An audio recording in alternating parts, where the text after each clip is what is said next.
5 bells. Stand by all stations. Attention, all districts. A 5-alarm fire. 5 bells. Move in immediately. That's it. Let's roll. Let's go. Firefighters.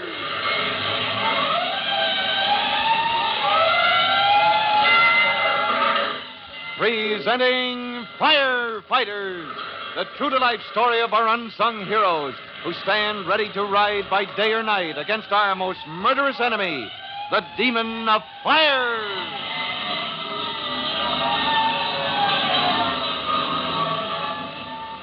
In just a minute, we'll join Chief Cody as he fights to bring the fire in the old hotel under control.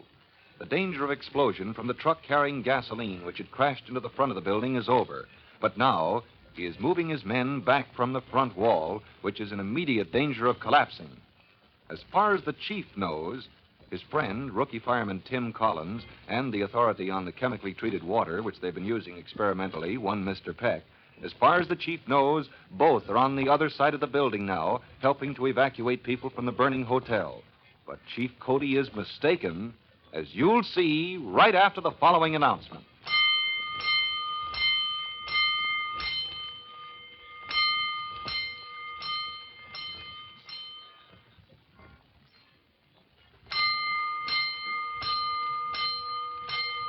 Let's go, firefighters! Let's move right in on the 5th floor of the burning hotel before we join Chief Cody on the street below. For it is up on the 5th floor that Tim Collins and his friend Mr. Peck just opened up the one stairway with a remarkable new firefighting weapon, wet water.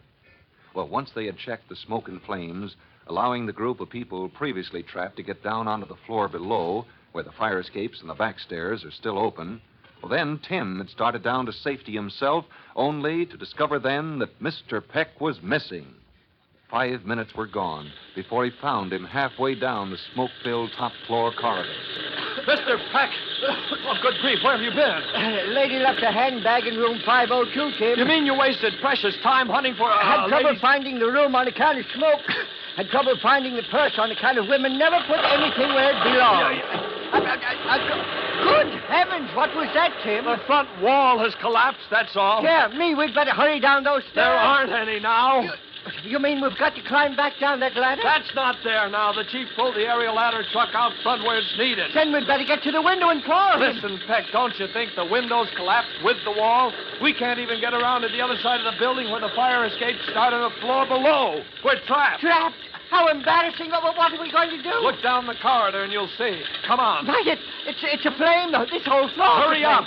And, When that wall collapsed, it started this floor burning in fine shape. why did the chief take away our only means of escape, the aerial ladder? He thought we were following those people down the stairs, and we would have if you hadn't disappeared. Will he look for us? Well, I hope so. We sure enough can't fly down. Looks like, to me, the only thing to do is get back to that hose with your chemically treated water. I have to warn you, the tank on the squad truck below is not inexhaustible. Well, the way this fire is spreading, it had better last till we fight our way out of this corridor, back to the side of the building where we entered. Ah, yes. Then we can signal for help, Yes, eh? Mr. Peck, we can signal all right, but it won't do any good unless there's somebody down there. But at the moment, the front and the other side of the hotel are claiming the chief's attention.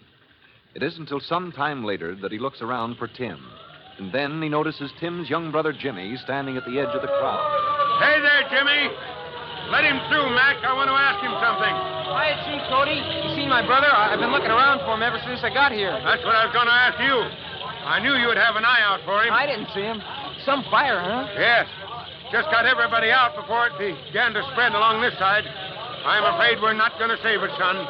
Top floor's completely out of control. Well, what about the other side of the building? I saw a truck around there and a hose to the top floor. Tim and Mr. Peck climbed in there some time back.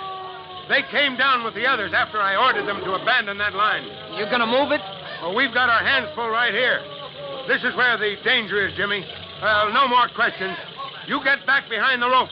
I expect we'll see your brother soon. But the chief is wrong on a couple of counts.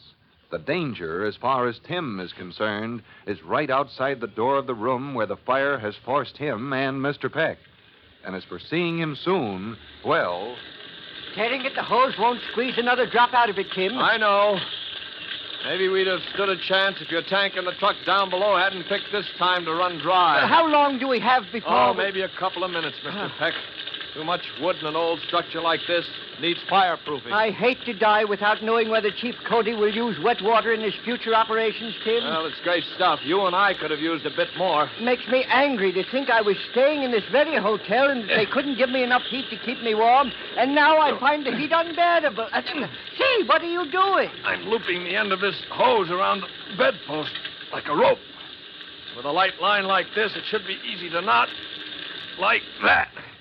Yeah, Peck, you and I are going to slide down this line to the ground. Oh, no, not me. Look, Peck, no. everybody's got their attention on the other side of this building. No one may get around to this side for minutes, and we don't have minutes. Tim, I just can't bring myself... Don't worry. No. Don't worry. Just let me make sure the line is taut. Yeah, there we are.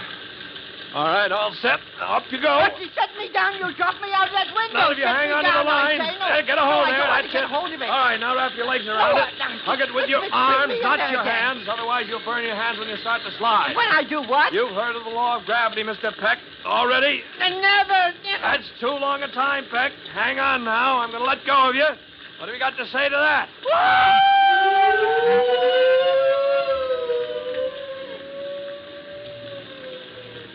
Well, now the fire's over and we're off duty, Tim. Very kind of your mother to invite us all over to dinner, Tim. That's the second time you've changed the subject, Mr. Peck.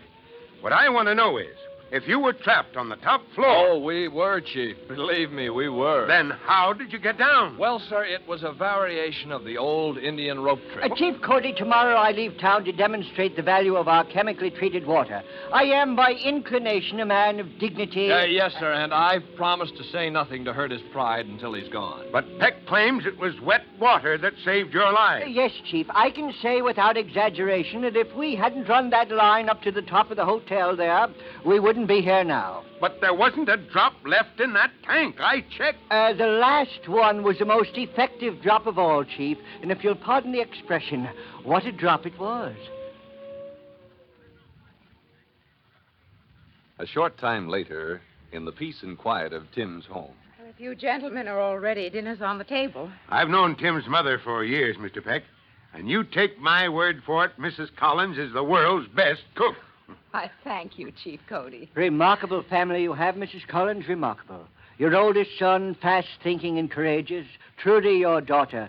I can see she's a fine help to you, a lovely girl. Even Jimmy, well, that is, I mean... He doesn't like me, Mom, because I nearly fell into a tank of wet water. When you say water, Jimmy, it isn't necessary to add wet. But this is a very special kind of water, Mrs. Collins. He goes around showing how to drown ducks in it. Jimmy, are you sure you feel all right? I'd better explain. Jimmy saw Mr. Peck demonstrating the penetrating qualities of a new chemically treated water. It soaks right through the feathers of a duck, and the poor critter can't even stay afloat. By the way, what happened to my duck, to Lucille, when that fire alarm rang in and we all rushed off? I brought her home with me. Just set that platter in front of Chief Cody's place, Trudy. He's going to cough. Ah, boy, do I like duck. Don't you, Mr. Peck? Oh, no. You didn't, not to Lucille. Well, when I saw the way you treated her, Jimmy Collins, stop that this instant. Mr. Peck's taking you seriously. That's chicken, Mr. Peck. Oh, you'll never know what a start he gave me. Say, maybe I was wrong about you. I thought the way you talked, you didn't like her. She's very obstinate. Tries her best to spoil my demonstrations, but wet water wouldn't be the same without her. You've had too much excitement for one day, Mr. Peck. That's true of all of you. Now, let's sit down and relax. Oh, here's Tim now. And here's a pillow for your chair, Mr. Peck. Oh. You're between Trudy and Jimmy, Mr. Peck. Thank you, Mrs. Collins. And about the pillow, Tim, I do appreciate it. Next time, tighten your grip with your arms and legs and you won't land so hard. Ah, yes. Tricks in all trades, as I always say. Are you staring at me, Chief Cody? Yes, I think I've solved the mystery What mystery is that, Chief Cody? of the old Indian rope trick, Mrs. Collins. I think Mr. Peck... My, doesn't everything look delicious? It sure does. Go ahead and carve, Chief. I'm hungry. Are you an authority on this Indian rope trick, Mr. Peck? Well, now, in a way, I discovered that whatever goes up must come down. This pillow is very comfortable indeed. Mr. Peck, I've got an idea this scientifically treated water you believe in is going to make firefighting history someday soon. Why, thank you, Chief. And now you've brought the subject up, I'd like to explain the theoretical properties in contrast to the more practical or expedient side of it. The chemical formula itself is mathematically precise, in spite of certain complexities which call for concentration and a bit more concentration. And as Chief Cody and Tim Collins smile at each other across the table, forgetting for the moment the danger that always accompanies their profession, we'll close the covers on another chapter of the Firefighters. In just a moment, Chief Cody will tell you, boys and girls, how you can help the firefighters in your own town. But first, let's listen to this message. And now, Chief Bob Cody with a special message for the Firefighters Brigade. Chief Cody. Hello, boys and girls. Let's go way, way back and review the basic things every junior firefighter should know. Have you learned the location of the nearest fire alarm box? And do you know how to turn in an alarm? Do you know how to turn in an alarm by telephone? Either by calling the operator or giving the right number quickly and clearly? And for that all-important fire department number, do you keep it prominently posted near your phone? Well, these are the basic things, so don't slip up on them. And now, until we meet again, this is Chief Cody saying, so long. That's it. Let's roll!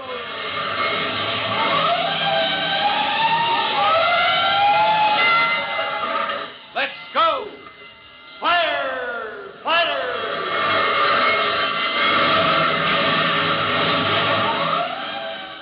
Firefighters is a copyrighted feature of William F. Holland Productions.